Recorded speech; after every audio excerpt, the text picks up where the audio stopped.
Tenth में है और 2027 का आप एग्जाम देने वाले हैं, तो आप जरूर शुरू से लेकर अंत तक बने रहिएगा और वे सारे पॉइंट को रखेंगे यहाँ पर जो कि आपको बहुत सारी गलतियाँ नहीं करनी चाहिए। और आगे बढ़ेगा या उसका नाम अगर पैसे से तो कितना आगे बढ़ेगा। फर्स्ट मोमेंट में क्या आपने क्वेश्चन देख लिया?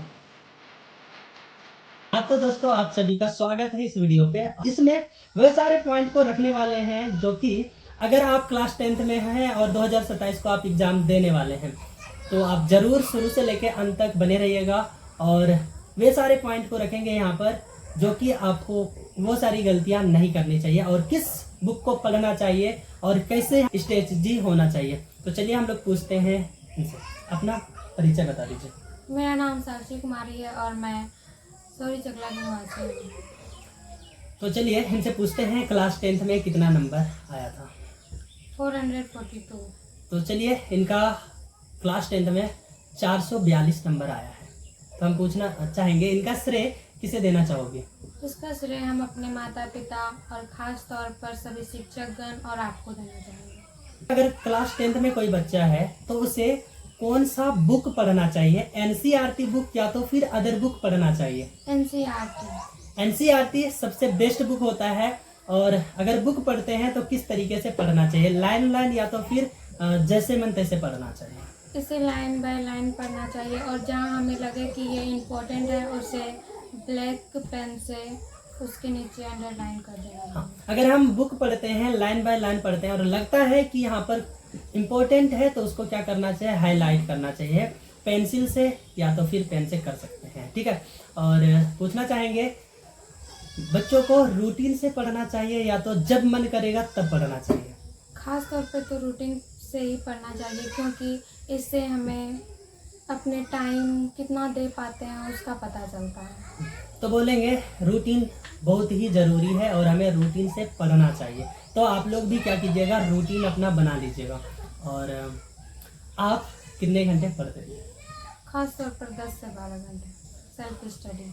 तो बोलेंगे आप लोग भी अपना सेल्फ स्टडी पर सबसे ज़्यादा फोकस कीजिएगा और अपना खुद का टाइम टेबल या तो बोलेंगे रूटीन सेट कर लीजिएगा। क्या खुद का नोट बनाया था कि नहीं बनाया था? जी बनाए थे। यानी कि बोलेंगे सेल्फ नोट इम्पोर्टेंट होता है। आप अगर सेल्फ नोट बनाए थे तो वो किस तरीके से लाभदायक हुआ है बता सकते हैं? इससे हमें बहुत लाभदायक हुआ था। जब हमारे एग्ज़ाम नज़दीक आए थे तो हम इसका रिवीजन करके अच्छे नंबर प्राप्त किए। तो बोलेंगे सेल्फ नोट अगर है तो उसे हम जल्दी जल्दी से रिवीजन कर सकते हैं। और पूछना चाहेंगे क्या आप ऑफलाइन या ऑनलाइन कोचिंग किए थे? ऑफलाइन कोचिंग किए थे। ऑफलाइन किए थे, ऑनलाइन नहीं किए थे? ऑनलाइन भी किए थे एग्ज़ाम के 1-2 मंथ पहले। तो इन्होंने ऑफलाइन और ऑनलाइन दोनों से पढ़ाई की है। तो पूछना चाहेंगे वो ऑनलाइन अगर स्टडी किए थे तो वो कौन सा चैनल था, या तो ऐप था या तो आप यूट्यूब चैनल पर पढ़े थे? यूट्यूब चैनल पर पढ़े थे, कुजूर टीचिंग सेंटर। तो इन्होंने लास्ट मोमेंट में कुजूर टीचिंग सेंटर के यूट्यूब चैनल से पढ़ा था। और बताइएगा लास्ट मोमेंट में वहाँ से कितना फ़ायदा मिला और आपके जो प्यारे भाई बहन हैं उनको क्या सजेशन देना चाहोगे? इससे तो हमें बहुत फ़ायदा मिला। इसमें 100 में हमें 98% तो पक्का मिल ही चुका है और हम उम्मीद करते हैं कि आप लोग भी इस चैनल को ज़रूर जुड़ें और इसका लाभ उठाएं। तो आप लोग भी विजिट कीजिएगा हमारे यूट्यूब चैनल पर कुजूर टीचिंग सेंटर पर। वहाँ से भी बहुत सारी एग्ज़ाम के समय में हेल्प मिलता है। तो वहाँ पर बोलेंगे जल्दी रिवीजन हो जाता है ना, ऑब्जेक्टिव वगैरह। तो आप बता सकते हैं जो सर से पढ़े थे उसका नाम बता सकते हैं क्या? जी ज़रूर बता सकते हैं। उसी ने तो हमें इतना आगे बढ़ने का जज्बात दिया था। उसका नाम है सर सुरेंद्र सर। तो वो जब होता है कोई टॉपिक ऐसा होता है कि वो जब पढ़ाते हैं जब समझ में ना आए तो आप उसे कैसे समझते हैं? इसमें पूछना क्या है, उसमें तो ऑफकोर्स जो डाउट रहता है उससे हम पूछ ही लेते हैं। नहीं, एक ऐसा होता है कि सर कोई टॉपिक बता रहे हैं और समझ में ना मतलब नहीं आया, ऐसा कभी हुआ है? या तो नहीं आया है तो आप किस तरीके से उसे हैंडल किए?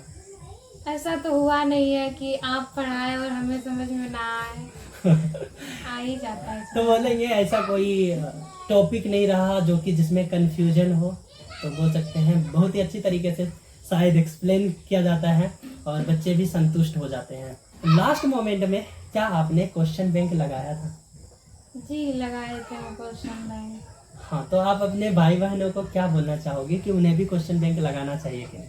हाँ लगाना चाहिए, खास तौर पे तो क्वेश्चन बैंक नहीं भी लगाए तो चल सकता है, क्योंकि NCERT बुक से ही सब मिला हुआ रहता है। यानी कि क्वेश्चन बैंक नहीं भी लगाएंगे तो भी चलेगा, इनका कहना है।